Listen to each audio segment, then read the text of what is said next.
wanted to tell you all about some new graphic novels that I'm going to have in the library soon. And a couple of them kind of go along well with fall coming up here and Halloween and the leaves changing and pumpkin patches. So the first one I'm going to tell you about is Pumpkin Heads by Rainbow Rowell. She's a very popular author of a lot of YA novels, but also some graphic novels, the Runaway series. But this story is about two kids who every fall they work in a pumpkin patch together and they've become really good friends.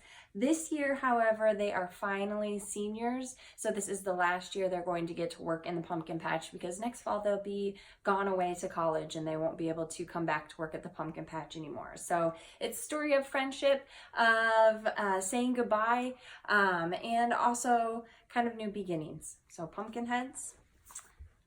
The next one is The OK Witch. The OK Witch is about a girl who kind of gets bullied, and some bullies try and ruin her Halloween, and she realizes through this experience that she has some magical powers, and she starts to learn some secrets about her family. And her family is from Massachusetts, which is where the Salem witch trials were. So she starts to learn some things about her family's history and learns more about being a witch and gaining magical powers along the way. And the last one that has to do with fall, This Was Our Pact. This one is about some boys who are getting ready for the annual Autumn Equinox Festival. And so the town gathers to float paper lanterns down the river, and legend has it that these paper lanterns drift out of sight and they soar off to the Milky Way and turn into stars. And so this boy and his friends make a pact that they are going to follow the lanterns down the river as far as they can so they can see if the lanterns really do start to float off into space.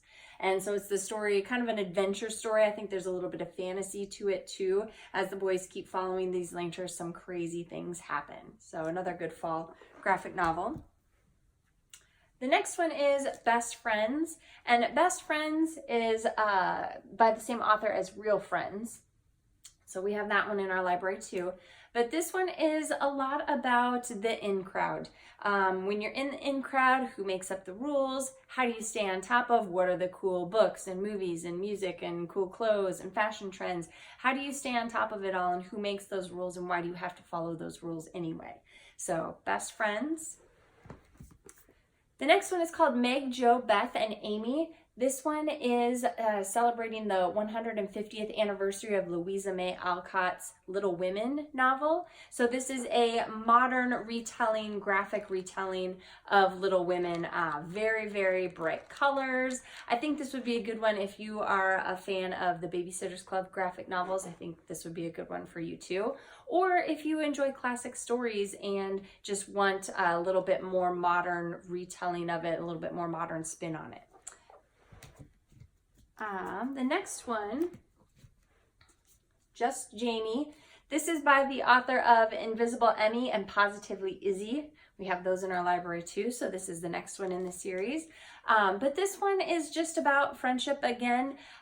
Jamie and Maya are friends, and Jamie's kind of starting to be excluded a little bit from her group, starting to be kind of made fun of because of the way that she dresses and the things that she likes, but at least she thinks she can count on her best friend Maya. But Maya is starting to get a little bit annoyed that Jamie is still kind of stuck in junior high, elementary. The things that she likes and does don't necessarily fit in with the new trends in junior high.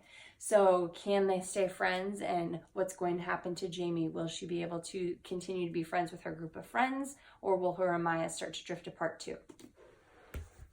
And then the last two, kind of a little bit more serious nonfiction memoir graphic novels. This one is called They Called Us Enemy. And this one is by George Takei. And George Takei is famous for being on Star Trek. He's a famous actor. But this is the story about his family in the Japanese internment camps during World War II. So during World War II, the Japanese were our enemies. They had attacked Pearl Harbor. And so the United States decided that any Japanese Americans needed to be rounded up and put into these imprisonment camps so that they couldn't spy on the US and they couldn't send secrets back to their home country in Japan. Didn't matter if they had anything to do with the war or if they were spies or not. If you were a Japanese American, you got removed from your home and sent to these internment camps. So this is the story of George Takei's family in those camps. And then the last one is The Best That We Could Do. And The Best That We Could Do is probably a little bit more of an adult title, but it is told in a graphic novel format, so that makes it a little more accessible for junior high students. But it's the story of one family escaping South Vietnam after the Vietnam War and South Vietnam's collapse. And so they had to escape from the war-torn country and come to the United States and adjust to living in a new country. So The Best That We Could Do. So I hope to see you in the library soon to check out some of these great graphic novels, especially we have a couple that have to do with fall. So come on in, read about some fall things and Halloween coming up in graphic novels.